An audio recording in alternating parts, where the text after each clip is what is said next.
Видно, это же труд.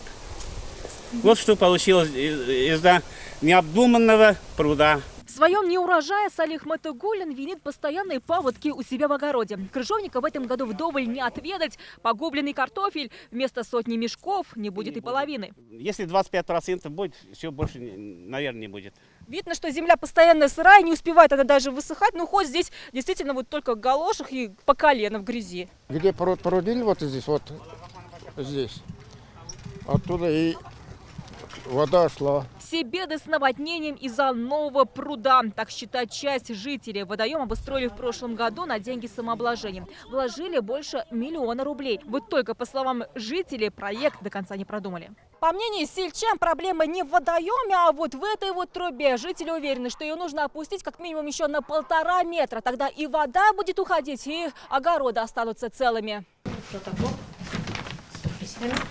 Руководство сельского поселения уверяет, что за пруд проголосовало большинство сельчан. Водоем как раз и планировали использовать в целях пожарной безопасности. Идею продиктовало прошлое засушливое лето. Там задвижка у нас.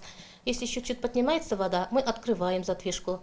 Потом, если вода быстро уходит, мы опять закрываем. Полезного нету. Даже пожарной машине не может подойти поближе, брать отсюда воду. У кого огород это затопляет, надо двинуться, надо подальше. Надо слушаться, надо тоже. Жители разделились по 2 сторонам водоема, но пруд администрация сельского поселения так и планирует оставить и дальше его обустраивать. Поставить еще одну трубу для отвода воды. Спасет ли такой вариант огородников от паводков, еще только предстоит оценить. Альбина Минибаева, Игорь Романов, ТНВ, Кайбицкий район.